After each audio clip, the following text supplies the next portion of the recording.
They said the box was nothing remarkable. A plain container of wood, its corners chipped, its lid warped by years of damp air. It was discovered in 1932, in the remains of a collapsing farmhouse on the edge of Fairfield County, Ohio.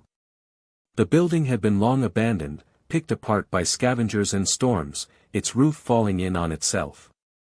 When a family of laborers, scavenging for timber and nails, pried open a small cupboard beneath the stairwell, they found the box sitting there as if it had been waiting. Dust clung to it. Mice had chewed at its edges. And yet inside, the contents had remained untouched. There were photographs. Dozens of them. Each wrapped carefully in thin yellowed paper, stacked with a precision that felt ceremonial. The family expected to find portraits, or landscapes, or perhaps sentimental images of the people who had once lived here. But when the first photograph was pulled free, what stared back was something altogether stranger. It was a room. Empty. A bare wooden space with a single chair and a small square window. The second photograph showed the same room. And the third. And the 10th. With each sheet unwrapped, the family's unease grew. Every single image captured the same chamber. No people. No furnishings beyond the chair. No difference in arrangement. It was as if the photographer had stood in the same corner of the same room and repeated the act endlessly. What unsettled them most was not what the photographs revealed, but what they concealed. Time seemed absent. In some pictures the shadows suggested late afternoon. In others, morning light. A few showed blurred exposure, as though the camera's eye had lingered too long on the scene. But the room itself, its floorboards, its walls, its solitary chair, remained unchanged. It was as though the photographs had managed to resist the natural erosion of years. The family who found the box was not wealthy.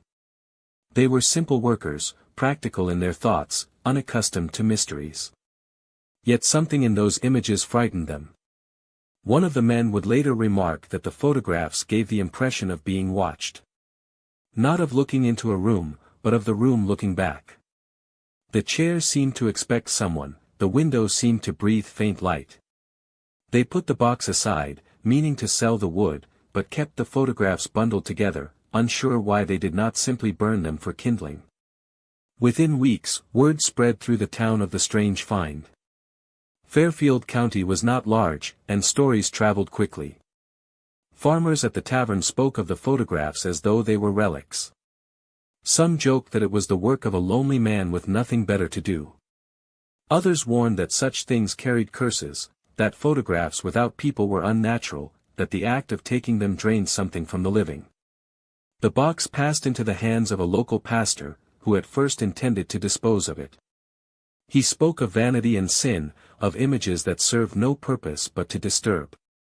And yet, he too hesitated. He kept them in his study for months, poring over them late at night when the church was silent. In his notes, which survive in fragments, he described a sensation of standing at the threshold of the room, as though each photograph was less a picture than a doorway. What kind of doorway could exist without people? The photographs contained no bodies, no gestures, no history of the ones who took them. In a century obsessed with family portraits, studio poses, and images of the dead preserved for memory, these pictures were almost offensive in their emptiness. They documented not the human experience, but the absence of it. As time passed, the box began to feel heavier with each retelling. Families whispered of children who dreamed of the room after glimpsing a single photograph. A neighbor claimed that one picture he handled left a faint smell of mildew on his hands that lingered for days. The rational explanation, that these were simply the obsessive works of an eccentric, was repeated, but few accepted it with conviction. Something about the sheer number of images, their careful arrangement, their refusal to show anything but a silent space, pressed against reason. The farmhouse where the box had been hidden soon collapsed entirely, as though exhausted from holding its secret. But the photographs endured.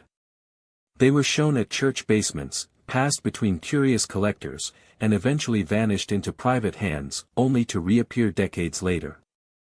Each resurfacing reignited the same reaction, fascination at first, then discomfort, then silence. People could only look for so long before turning away. What began in 1932 as an idle discovery in an abandoned house had grown into something else, a mystery that demanded attention. Why would anyone dedicate years to capturing the same image? What did they believe they were preserving? Was it art? Obsession? Or something darker, an attempt to hold still a moment that refused to die? This was the first photograph. A simple chair, a pale window, a vacant floor. But it was also the beginning of a question that would haunt the county for nearly a century. Every image was the same, yet with each one, the silence deepened. Every photograph whispered of something unseen, something just beyond the frame, waiting. And as the family who first opened the box placed the photographs back inside, they did not speak of what they had felt. They closed the lid, sealed the wood, and set the box on a shelf. But the memory of that room, caught in endless repetition, would not leave them. In quiet hours, when shadows stretched long across the farmhouse walls, they swore they could almost hear the faint click of a shutter, opening and closing, even though no camera was near. The farmhouse that once sheltered the box was not remarkable in its day. It stood at the edge of a crossroads in Fairfield County, Ohio, its beams raised in the summer of 1874 by the hands of German immigrants. The land they chose was fertile, though often soaked with spring floods, and the woods nearby were thick with oak and hickory. From a distance, the house seemed ordinary, a rectangle of pale clapboard, a pitched roof, a porch that sagged just slightly even in its youth. There were dozens of such homes scattered across the county. Families raised them, lived in them, and abandoned them when fortunes shifted. And yet, there was something about this house that people later struggled to define. In photographs taken from the roadside, the farmhouse looked strangely undecided, neither proud nor humble, neither inviting nor forbidding.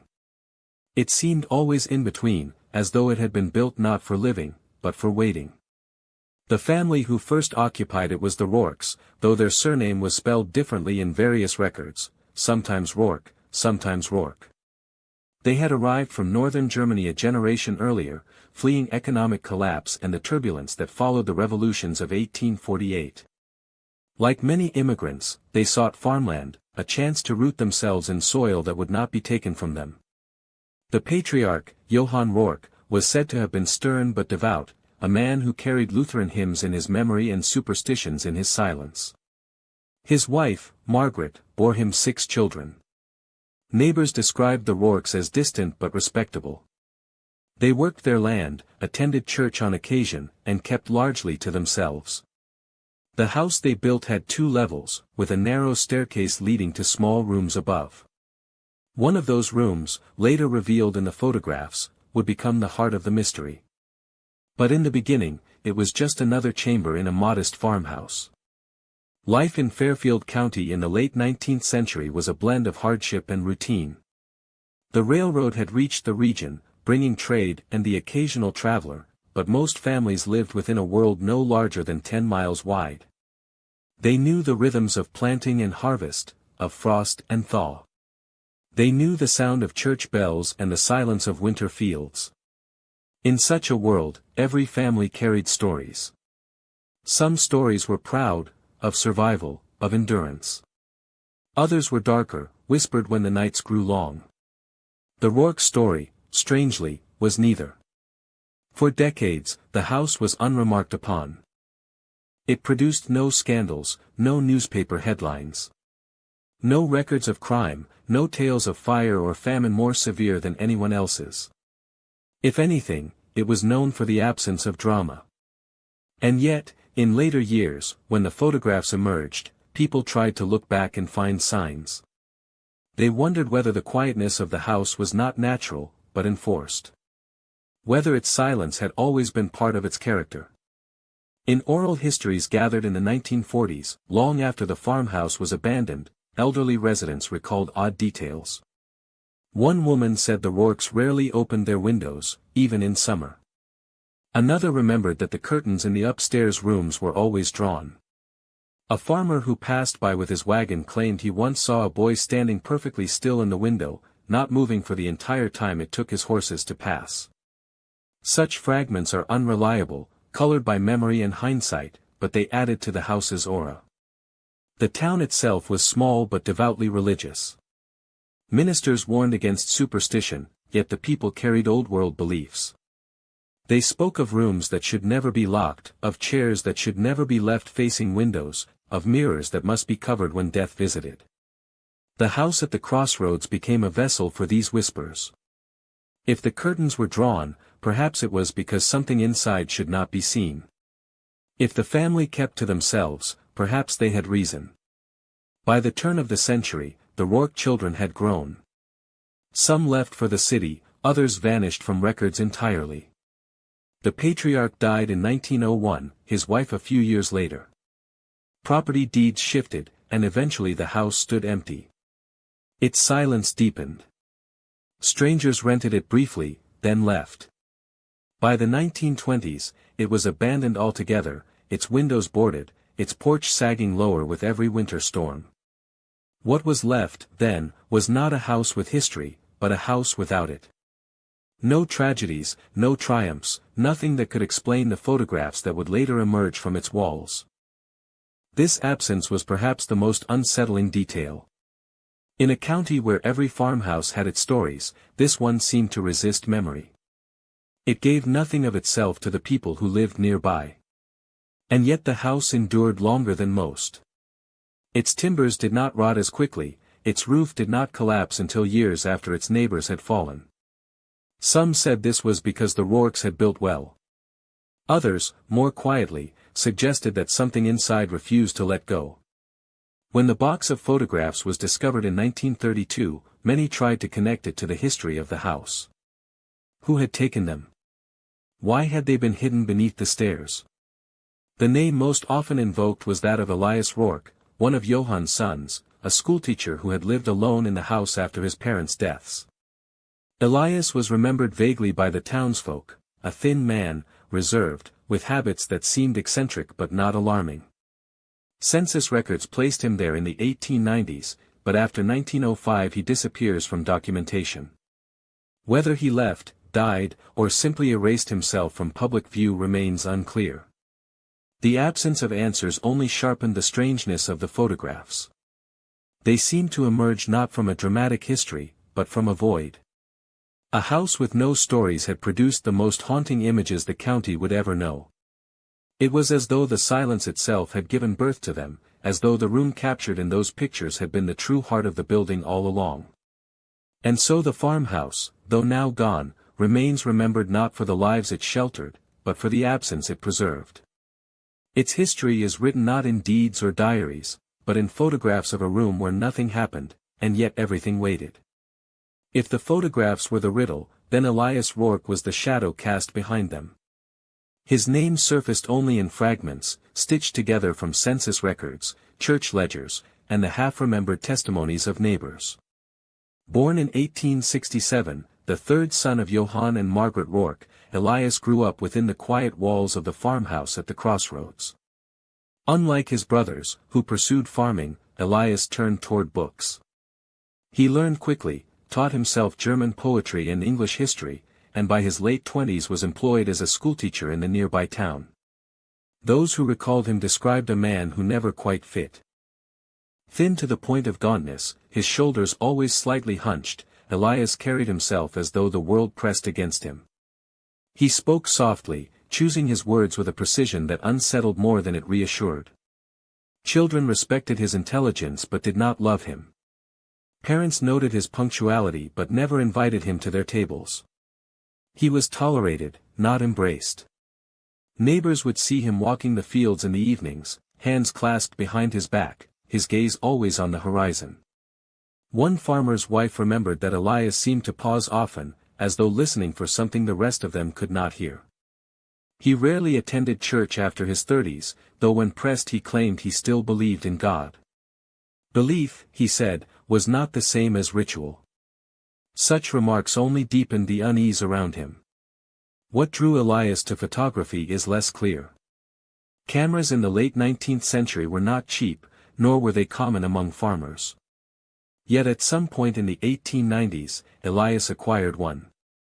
Local lore holds that he purchased it through a mail-order catalog, paying in installments. He carried the instrument with him on his solitary walks, and some claimed he was seen photographing fields, trees, and even the crumbling walls of barns. But none of those images survived. The only photographs that remained, hidden in the box beneath the stairs, were of the same room. Why that room? Why that perspective? Why the endless repetition? To understand, one must consider the mind of a man like Elias, lonely, meticulous, perhaps burdened by obsessions that those around him never recognized. His school ledgers, still preserved in the county archives, reveal a handwriting neat to the point of severity, lines and numbers aligned with almost mechanical precision. He recorded weather patterns in the margins. He made lists of supplies not once but 3 times, as though redundancy itself provided comfort. If the camera became another extension of this compulsion, then perhaps the photographs were not meant to reveal, but to reassure. Each image was a confirmation that the room remained as it should, unchanged, undisturbed. In a world where families moved, where parents died, where history itself shifted with each year, Elias may have sought permanence. The room, with its chair and its pale square of light, became his constant. Yet others suggested a darker possibility. A letter, preserved by distant relatives, hints at a private struggle. Written in 1899 to a cousin in Cleveland, Elias confessed to waking in the night with the conviction that someone has been in the room, though nothing is ever disturbed. He wrote of standing at the threshold, heart racing, staring into the chamber's silence. It is the same room every time, he wrote. The same stillness, as though it waits. Was the camera, then, his way of confronting this fear? To photograph the room was to control it, to trap its silence in paper and chemical. But in attempting to master it, he may have bound himself to it instead. By the early 1900s, Elias was living alone in the farmhouse. His siblings had scattered, some to cities, some to graves. Neighbors saw him less often, and when they did, they noted he appeared thinner, paler, his eyes ringed with shadows. He continued teaching for a time, but records show his resignation in 1904. After that, he vanishes from official documents. Some whispered that he moved west. Others suspected he died quietly in the farmhouse, his body unclaimed, his name forgotten. But the photographs argue otherwise. The styles of the prints, their evolving chemical qualities, suggest that someone continued making them into the 1910s and perhaps beyond. That would mean Elias remained in the house far longer than anyone assumed, secluded, his world narrowing to the confines of a single room and the repetition of the shutter. Those who have studied his life wrestle with competing theories. Some see in Elias the outline of obsessive-compulsive disorder, undiagnosed in his era, driving him to ritualize the image of the room. Others imagine psychosis, a man convinced that something unseen dwelled in the chamber, and that only by capturing it on film could he prove, or disprove, its presence. A few, however, lean into folklore. They suggest that Elias did not choose the room at all, but that the room chose him. What is striking is not only the photographs themselves, but the way Elias seemed to vanish into them. No self-portraits survive. No images of neighbors, of fields, of the county fairs that would have marked the calendar. It is as though he erased himself from his own archive, leaving only the room as his witness. He gave his memory not to his family, not to his students, but to silence. The farmhouse, in his final years, must have grown unbearably quiet. Floorboards creaking under his solitary steps, wind pressing against shutters, the faint chemical sting of photographic solutions lingering in the air. One can imagine him carrying the camera upstairs, setting it on the same tripod, adjusting the lens toward the chair and window, waiting for the light, waiting for the silence to consent. Click. Another image of stillness.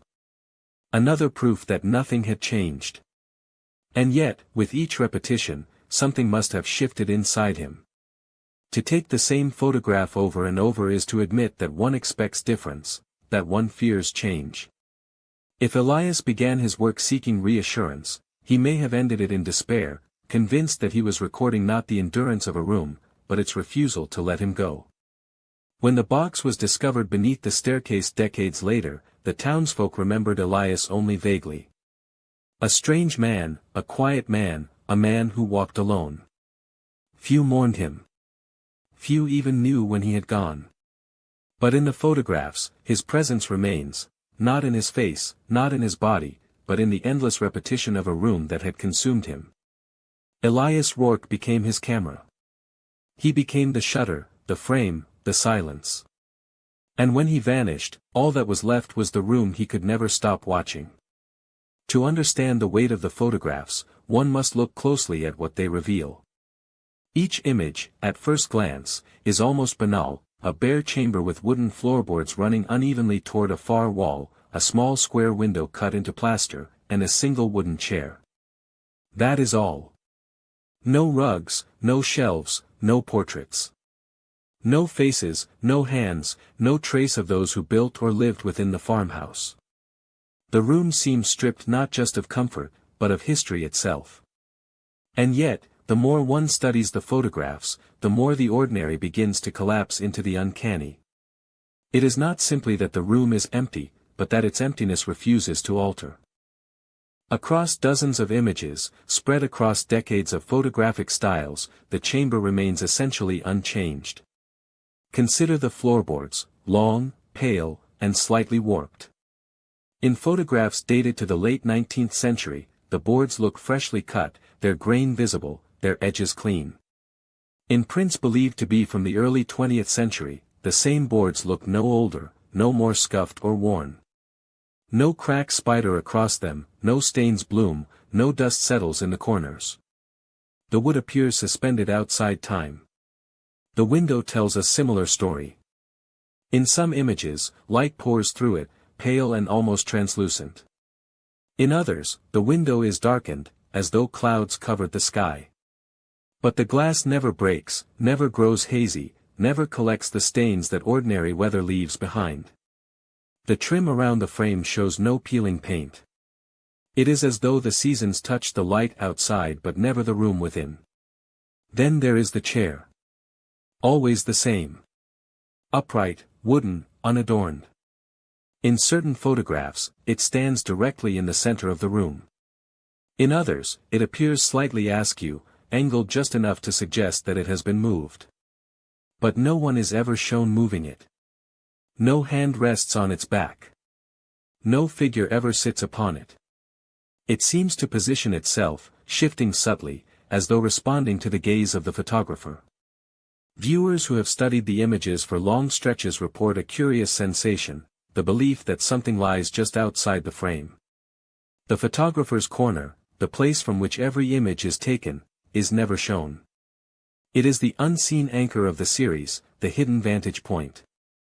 And in that absence, some claim to feel a presence, as though the photographer himself, or something else, still stands there, unseen, waiting. What unsettles researchers most is the lack of progression. Photography, by its nature, captures change. Children grow. Seasons shift. Buildings decay. But here, the photographs deny time itself. They depict variation in light, yes, but no variation in being. The room resists narrative. It exists as a constant, impervious to the erosion that touches everything else. This resistance raises questions. Was Elias Rourke, or whoever took the photographs, engaged in a deliberate act of preservation? Did he attempt to trap the room in an eternal present, as though refusing to allow time to touch it? Or was he documenting something far stranger, something that truly did not change, no matter how many years passed? Some archivists who have handled the photographs describe a peculiar quality to the prints themselves. The chemicals seem unusually stable, the paper less brittle than expected. It is as though the images, like the room, refuse decay. One archivist noted that even when kept in damp conditions, the photographs showed no mold, no fading. This durability only deepened the suspicion that something unnatural clung to them. When the images are arranged side by side, the effect becomes more pronounced. Dozens of windows, dozens of chairs, dozens of beams of light, all echoing one another in eerie symmetry. The repetition overwhelms. After the 10th image, the viewer begins to lose orientation, to feel as though they themselves are inside the room, surrounded on every side by its blankness. It is not just a picture but a maze of stillness, a loop from which the eye struggles to escape. Scholars of folklore point out that empty rooms often hold symbolic weight. In European traditions, a vacant chamber represents liminality, a threshold between the living and the dead, between past and future. Some suggest that the Rourke photographs unconsciously tapped into this archetype. Others believe the choice of subject was conscious, perhaps ritualistic. Was the photographer attempting to open a door by repetition? To summon something into being by recording the same space again and again? Yet the photographs refuse easy answers. Their power lies not in what they show, but in what they do not. No bodies enter. No voices echo. The silence grows louder with each frame. The viewer begins to anticipate change, to expect that in the next image a figure will appear, seated in the chair or framed in the window. But no figure ever comes. That anticipation, unresolved, becomes the true subject of the photographs, not presence, but waiting. In this way, the room is unchanging not because nothing happens, but because the possibility of something happening is stretched indefinitely. It is a perpetual pause, a moment of breath held forever.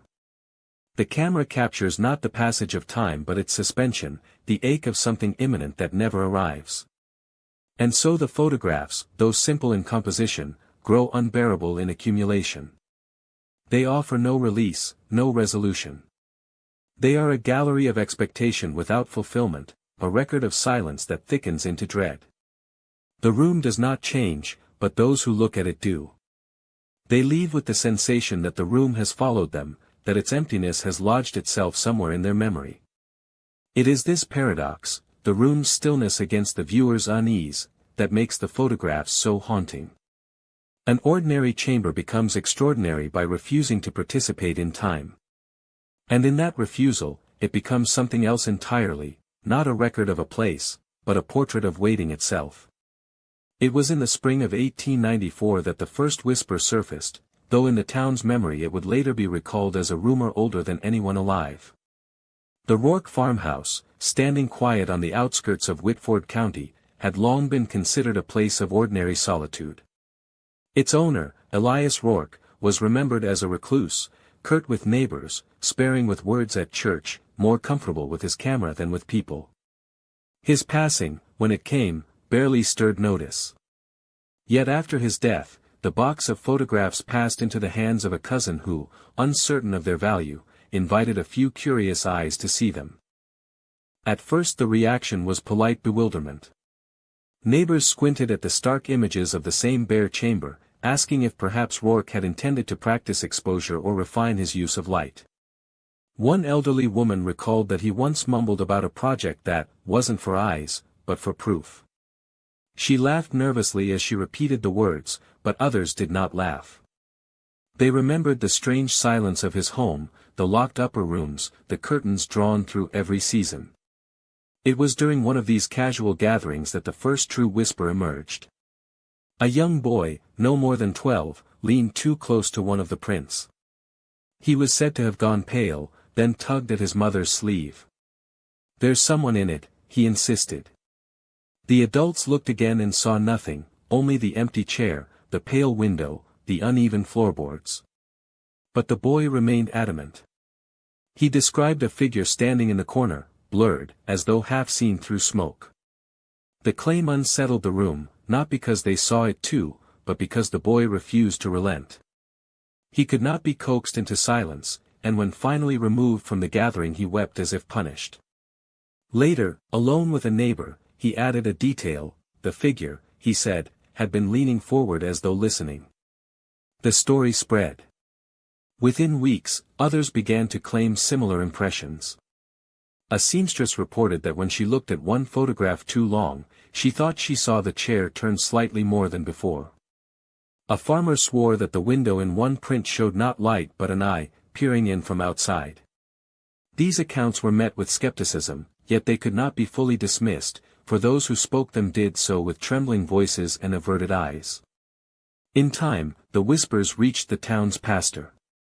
He denounced them from the pulpit, calling them foolishness and sin, an indulgence in superstition. But in private, he confided to his wife that when he himself examined one of the photographs, he felt as though the silence of the room pressed against him, crowding him from within. He set the print aside and refused to keep it in his home. As the summer lengthened, the whispers grew darker. One man claimed that after studying the photographs at night, he dreamed of the room for weeks. In his sleep he found himself standing in the doorway, afraid to cross the threshold, convinced that something in the corner would reveal itself if he dared to look. A young girl, barely old enough to read, told her parents that she had seen the chair rocking, though no breeze moved within the image. Skeptics argued that such visions were nothing more than the tricks of the mind, the brain's habit of finding faces in shadows, or patterns in repetition. Yet the unease lingered. People stopped laughing when the photographs were mentioned. They spoke instead of the boy who first saw the figure, who, according to his family, had grown withdrawn. He would not sleep alone, and whenever a door creaked, he covered his ears. The whispers took on the shape of contagion, not spread by touch but by suggestion. A neighbor would recall a detail, and within days another neighbor would confirm they had seen the same. The chair had shifted, the light had dimmed, the floorboards had lengthened into impossible perspective. Always subtle changes, never provable, but always certain in the minds of those who claimed them. In this way, the photographs became more than relics. They became a mirror for fear itself. To look at them was to risk carrying away an impression that no one else could erase. A friend might insist the room was empty, untouched. But once the idea of a figure was planted, once the whisper was heard, the emptiness became unbearable. One looked harder, searching, waiting, listening. And the more one looked, the more one expected something to appear. By autumn, the box of photographs was quietly removed from public view. The cousin who had inherited them claimed he no longer wished to be troubled by neighbors knocking at his door, asking to borrow prints for further study. He stored the box in his attic and refused to discuss it. Yet this act of concealment only sharpened the town's unease. People whispered not only of the photographs, but of the house itself. Had Elias Rourke captured something he should not have? Was the room still there, unchanging, waiting for another photograph to complete its silent cycle? In time, the first whispers hardened into rumor, and rumor into local legend. But at the beginning, they were only that, faint impressions, half-seen shapes, the insistence of children and the unease of adults who could not quite explain why they did not wish to look again. The room had spoken without sound, and the town, unwilling to admit it, had begun to listen. The year the whispers reached their peak, Whitford County was already a place wary of scandal. Its citizens valued order, propriety, and the quiet dignity of farming lives lived close to the soil. To them, the business of Elias Rourke's photographs was an embarrassment, a strange echo of madness in a town that preferred to present itself as sober and upright. The pastor doubled down on his sermons. He called the murmurs about shadows and shifting chairs a temptation sent by the adversary, an indulgence of the imagination. To look too long at emptiness, he warned his congregation, is to make emptiness your master. The pews fell silent as he spoke, though more than one set of eyes drifted downward, unable to meet his gaze. For those who had glimpsed something within the photographs, denial was easier to bear than confession. Neighbors stopped discussing the images in public. The boy who had first claimed to see a figure was brought before his schoolmaster and gently told that such tales would make him a laughingstock. His mother, red-faced with shame, forbade him to speak of it again. The boy obeyed, but not without consequence. In later years he would be remembered as a quiet soul, eyes downcast, as though still carrying the weight of that forbidden vision. In households across the county, the silence deepened. A family might own a single borrowed print tucked between pages of a Bible or hidden in a drawer, but they no longer spoke of what they saw within it. Children who whispered at night of chairs rocking or windows shifting were hushed firmly, their words denied before they could take root. The photographs became an unspoken boundary, everyone knew of them, but no one acknowledged them aloud. It was during this period that local folklore began to shift. In earlier decades, stories of haunted mills or cursed wells had been shared freely, half believed, half played. But the silence surrounding Rourke's images taught the town another mode of handling fear. Rather than speak of it, they buried it.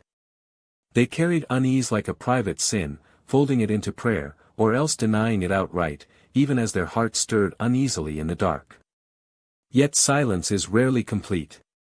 Behind closed doors, fragments of confession slipped through. A wife admitted to her husband that, when she lingered too long over a certain print, she thought she heard the creak of boards as if someone had stepped into her parlor. A farmer, drunk at the tavern, muttered that the window in one photograph was a hole through which the night itself stared back. But such murmurs never left the privacy of confidences. When the sun rose, they were disowned. This collective denial created an atmosphere stranger than open fear. If the town had allowed itself to panic, if it had embraced hysteria, the matter might have burned itself out in a fever of attention. Instead, the photographs remained like a stone lodged in the throat of memory. The silence around them made them heavier, more ominous. To deny their strangeness was to give that strangeness an unspeakable power. The cousin who had locked the box in his attic stopped attending social gatherings altogether. Some said he had taken to drinking, that he muttered about sounds above him in the night, light footsteps, a dragging chair, the soft sigh of curtains shifting where no breeze could reach. When asked directly, he denied everything. He insisted he had not looked at the photographs in months. But his eyes, hollow and rimmed with sleeplessness, betrayed him. By the turn of the year, the photographs became taboo. No teacher allowed the subject in school lessons. No preacher mentioned them by name from the pulpit. To speak of them was to risk shame, ridicule, or worse, the suspicion that one had been touched by something unclean. This denial preserved order, but at a cost. Children grew up knowing there was something unspeakable in their town's history. Adults carried secrets in their hearts, secrets they would never set down. The silence spread outward like a shadow, altering even the way people remembered Elias Rourke himself. Once merely a recluse, he was now spoken of in terms of vague disapproval, as though his solitude had been a kind of crime.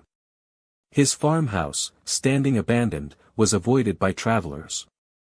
Some said they saw lights in its windows, though everyone knew it was boarded from the inside. Others claimed the house was colder than the air around it, even in high summer. Yet no one dared investigate. The denial had become too ingrained. Better to walk past quickly than to admit curiosity. Generations later, the silence would be remembered as the most telling part of the mystery.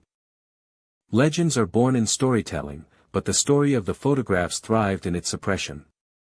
To deny something so fiercely is to acknowledge its hold in another way. Whitford County's determination to bury the images gave them an afterlife stronger than rumor.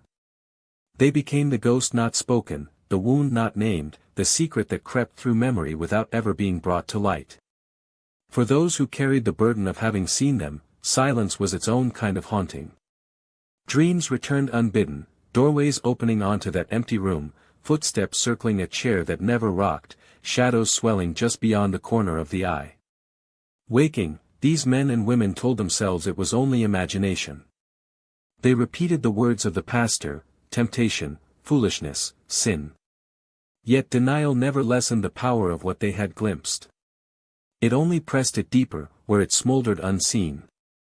And so the town entered its long hush. On the surface, life went on. Crops were planted, children born, houses painted, hymns sung. But beneath the rhythm of days lingered an unspoken awareness, a presence denied but not erased. Whitford County, though outwardly ordinary, carried within it a silence that was anything but ordinary. It was the silence of things too strange to admit, the silence that grows heavier with every year it is kept. This silence was not peace. It was a mask stretched tight over unease, a denial that demanded endless repetition. And behind that mask, in the darkness of attics and the shuttered rooms of memory, the photographs waited. Not lost, not forgotten, only sealed within the town's refusal. Waiting for another pair of eyes, waiting for another whisper to break the hush that had fallen over all. Silence could not hold forever. By the spring of 1874, the photographs had reached ears beyond Whitford County. Curiosity, once a whisper in taverns and parlors, began drawing the attention of men who carried with them another kind of authority, not preachers or farmers, but men of science. America, in that decade, was gripped by a restless hunger to measure and explain. The telegraph had shortened distances, the railroad stitched new maps, and science had begun stepping boldly into spaces once ruled by faith and superstition. Photography itself was still considered a marvel, a mysterious alchemy of light and chemicals. If something uncanny had occurred through that process, then perhaps it might be examined, tested, and contained. It was a traveling lecturer, a professor of natural philosophy from Atlanta, who first attempted to ground the rumors in reason. He was shown a single print by a hesitant schoolteacher, one who had sworn secrecy but could not bear the weight of it alone. The professor studied the image carefully, tilting it toward lamplight, peering through a magnifier. Nothing but a room, he declared, a play of exposure, a trick of the plate. Yet his lecture the following evening told a different story. Before an eager crowd, he described the Whitford photographs as an example of optical illusions in the age of modern chemistry. In denying them, he gave them new life. Soon after, amateur photographers from nearby towns requested to see the prints. They brought with them their knowledge of lenses, collodion, and the delicate dance of light and silver nitrate. Their explanations varied.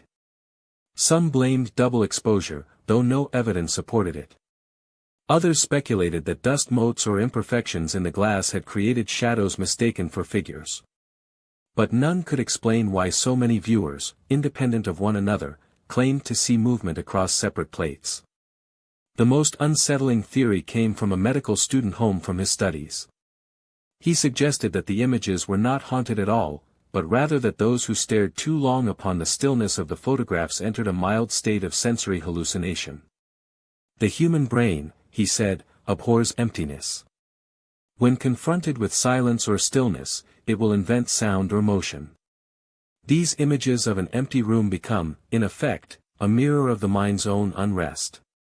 This explanation found favor among some, for it shifted the mystery from the external to the internal.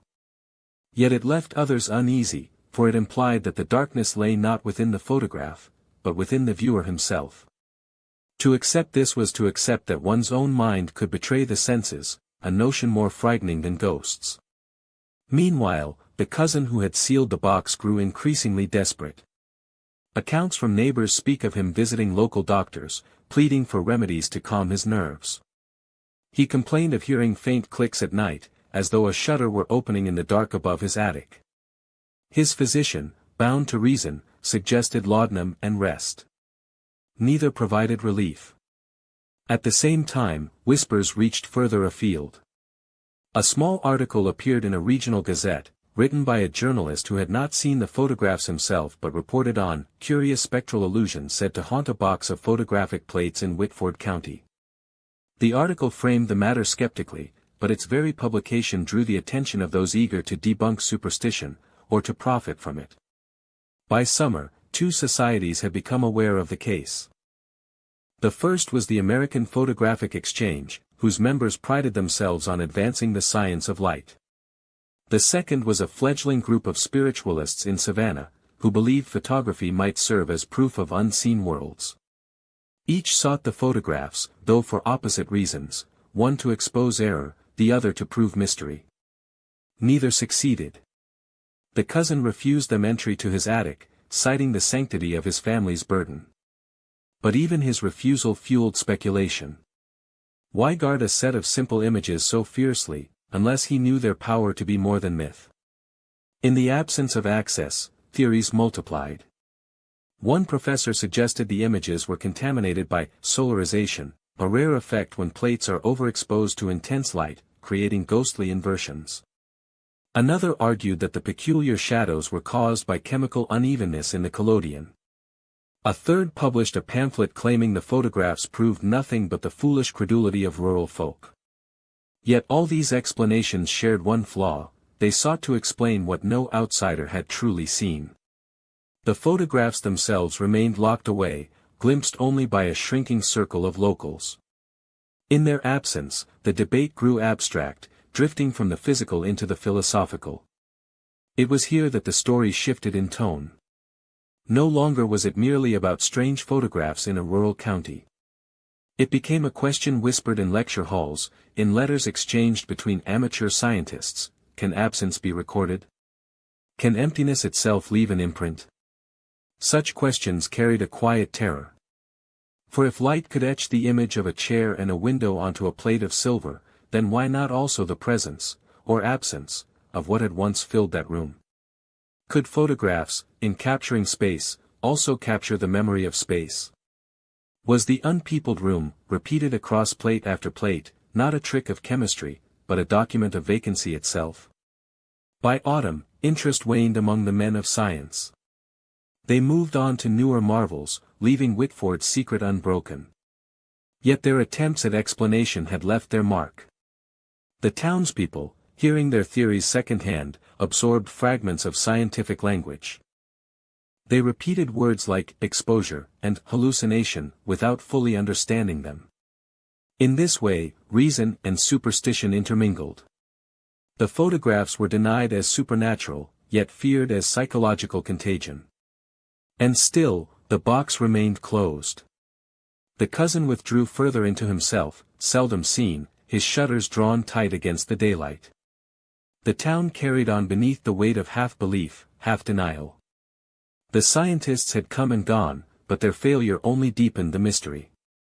For in trying to contain the strangeness within the language of chemistry and illusion, they had proven instead how little they could explain. The photographs, after all, remained. And the shadows, whether of mind or of plate, continued to wait within them. By the winter of 1874, the silence surrounding the box had begun to splinter.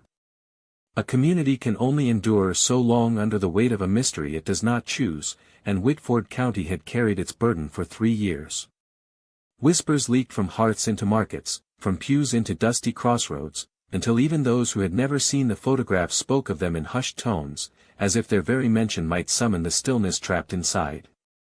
The cousin, once regarded as a man of modest standing and sober habits, had by then become a figure of unease. He was seen only at odd hours, often walking with his coat collar pulled high, eyes darting at shadows that others could not see.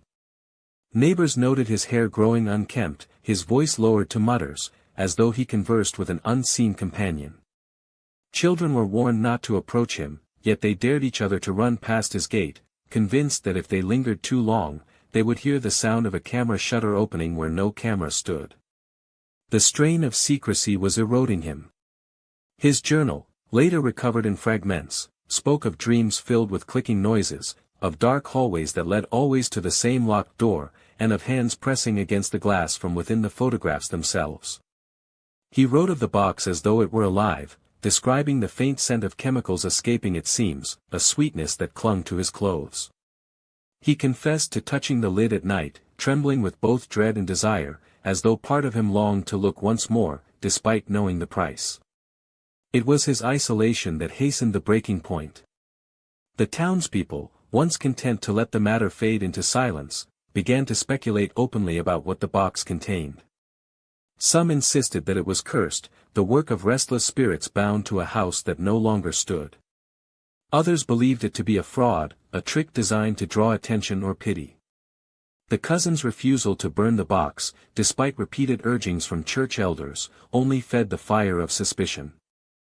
Then came the night of the storm. Rain hammered the clapboards of Whitford County with unusual force, and lightning tore jagged lines across the sky. Witnesses later swore that during each flash, the cousin's house seemed to shimmer unnaturally, as though caught between exposures of the same image. By morning, the front door stood ajar, the cousin collapsed within, half-conscious, clutching a single photograph. Neighbors rushed to his aid, though many feared to touch him. When they pried the print from his trembling hands, they recoiled in horror. It was the same room, as always, a bare wooden floor, a window, a single chair. But this time, the chair was overturned. No figure occupied the frame, yet the violence of the detail, wood splintered, fabric torn, suggested that something had happened in the room beyond the reach of the lens. The cousin raved incoherently, claiming he had not opened the box, that the photograph had slipped free on its own, that the shutter had clicked in the night though no one had touched it. His words were dismissed as madness, but his terror was unmistakable. He spoke of hearing footsteps within the attic, though the floorboards showed no sign of weight. "They are coming closer," he repeated, "closer with every image." That single print, passed reluctantly from hand to hand, broke the dam of secrecy. For years, the townsfolk had suppressed their fear, clinging to silence as a shield. Now the shield was shattered. Some demanded the box be burned at once, carried to the river or the churchyard pyre. Others argued that destruction might release what it contained. Still others, recalling the failed investigations of men of science, suggested it be locked in the county records office, buried beneath ledgers and seals. The argument reached the pulpit. On Sunday, the preacher thundered that the photographs were instruments of temptation, evidence that the devil worked through modern inventions as surely as through sin. He demanded the cousin surrender the box to the church for exorcism. But the cousin refused, clutching it to his chest as though it were both curse and companion. His defiance turned the congregation against him. By week's end, he was shunned entirely, his name spoken only in tones of pity or disdain. Meanwhile, the town itself began to fray. Stories spread of people dreaming of the room, though they had never laid eyes on the photographs. A farmer's wife awoke screaming that she had seen her husband sitting in the empty chair, motionless, watching her. Children played cruel games, pretending to be the ones in the room, standing still for hours until their parents dragged them inside.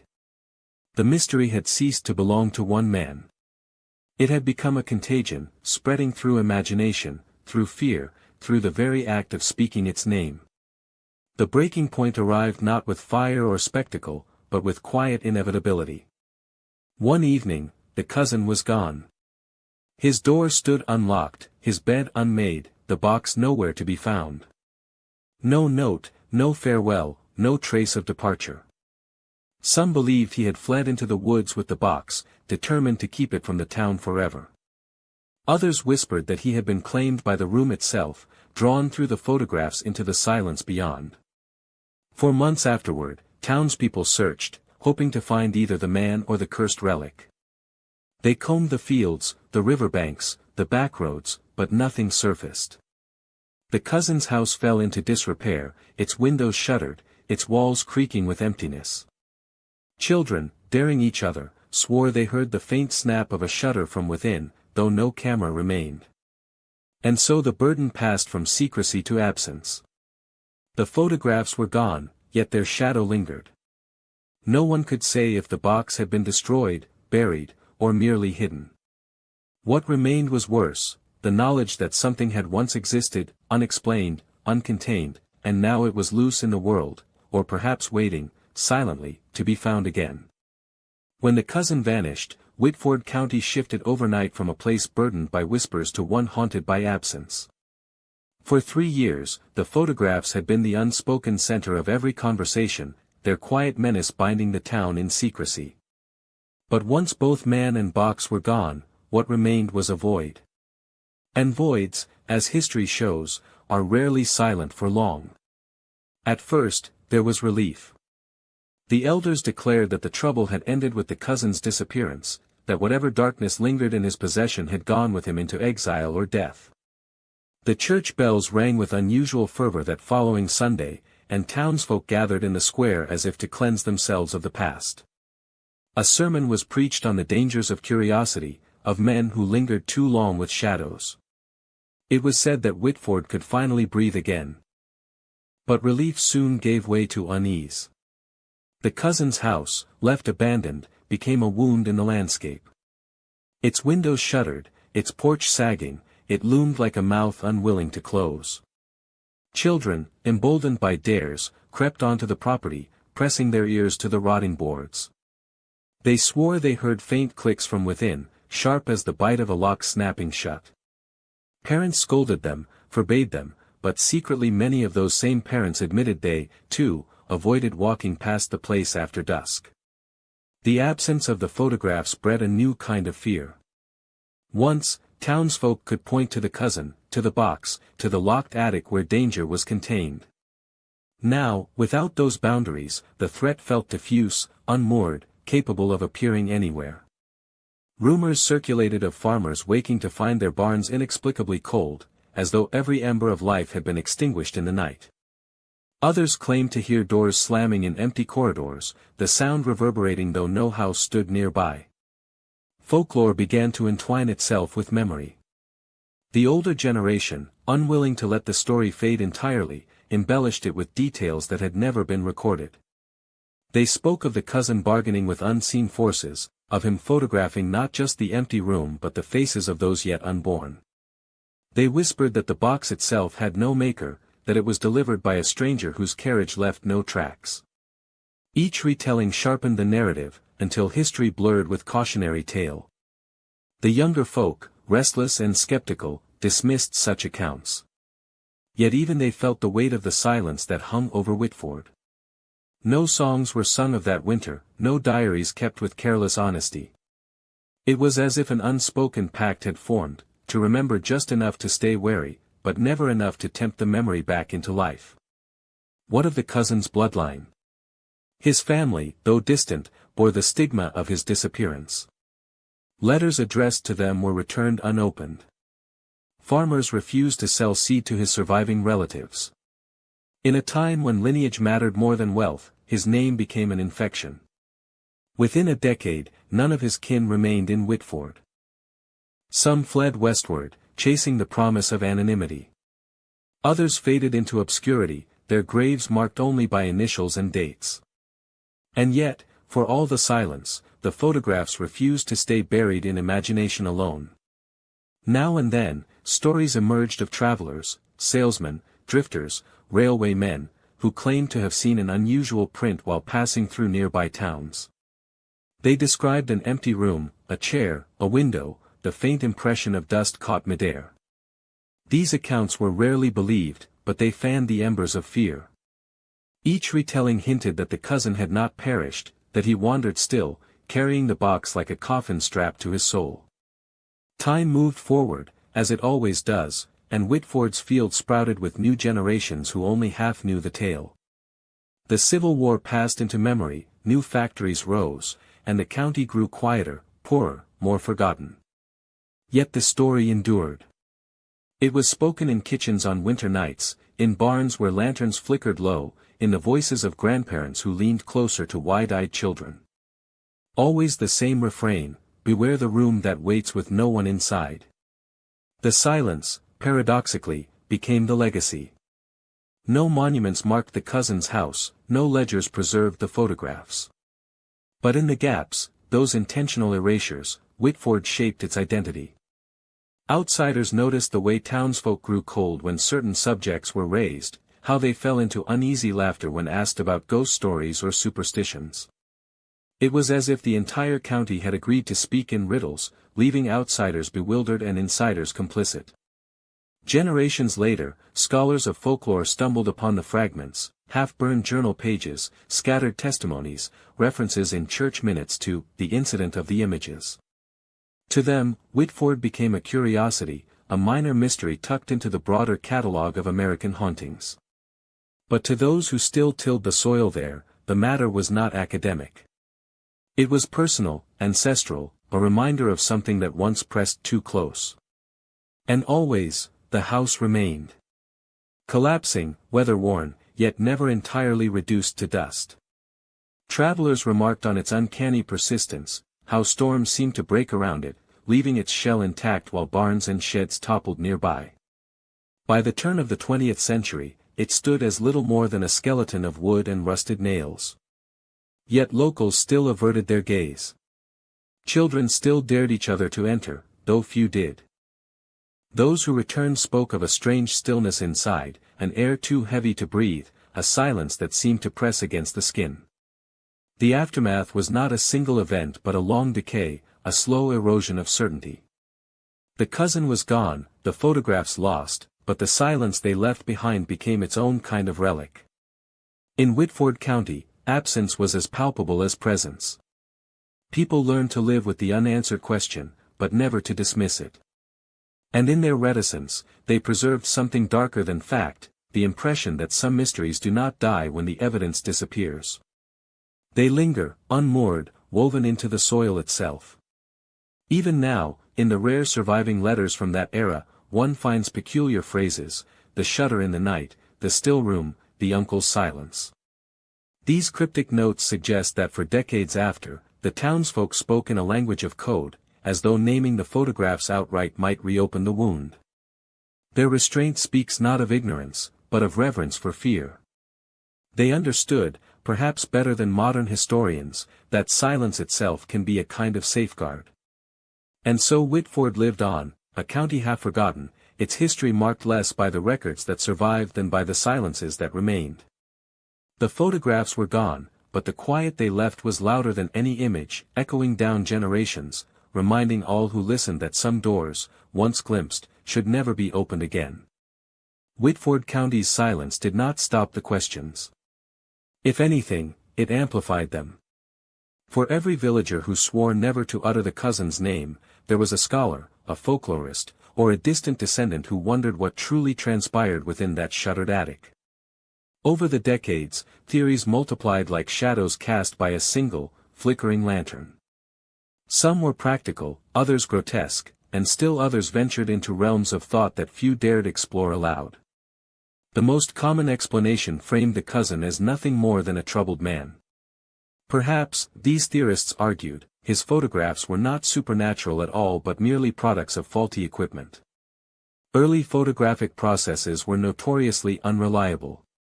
Plates could fog, chemicals could stain, and unexpected distortions could make ordinary rooms appear uncanny. Under this view, the cousin's downfall was not a matter of cosmic intrusion but of fragile psychology. Alone in a declining county, burdened by grief or envy, he may have misread the strange marks of silver nitrate and mercury vapor as something sinister. When his neighbors recoiled, their superstitions did the rest, condemning him to ostracism. Yet such explanations satisfy only those who have never seen a true daguerreotype. The haunting precision of early photography is difficult to dismiss as mere error. The villagers' consistent testimony, that every print carried the same suffocating emptiness, the same unnatural stillness, strains against coincidence. If the images were mundane flaws, why did they exert such a lasting hold on memory? Why did silence become the county's chosen defense? Rational accounts explain much, but never everything. Other theories suggest that the cousin's obsession opened a door not into madness but into science far ahead of its time. A handful of researchers propose that he stumbled into a rudimentary form of what modern physics would call time photography. According to this view, his images were not of empty rooms but of spaces captured out of sequence, stripped of their present occupants.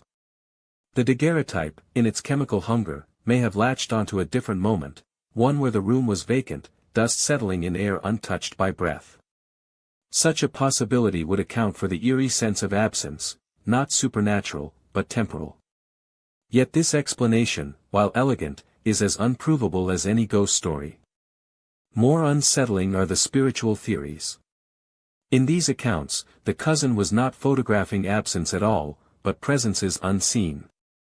The stillness in his plates, they argue, was not emptiness but fullness, an overcrowding of forms that human eyes could not detect.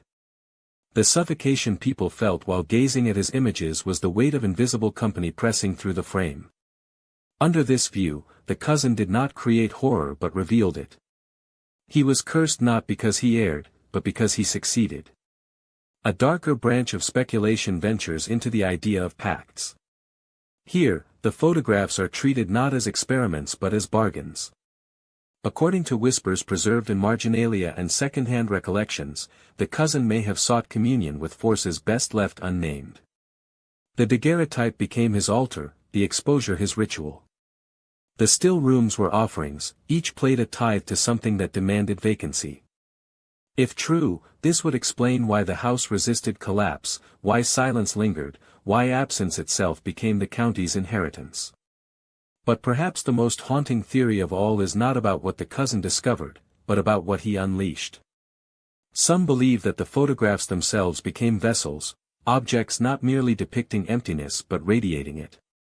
To gaze upon one was to risk being hollowed, drained of warmth, stripped of voice. If any prints survived his disappearance, their influence may yet ripple outward, subtly altering the lives of those who glimpse them. Travelers' tales of seeing the room in distant towns hint at this possibility, though no plate has ever been authenticated. What, then, are we to make of Whitford's silence? Was it the prudence of a community safeguarding itself, or the complicity of witnesses who feared they had glimpsed too much? Silence can be cowardice, but it can also be wisdom.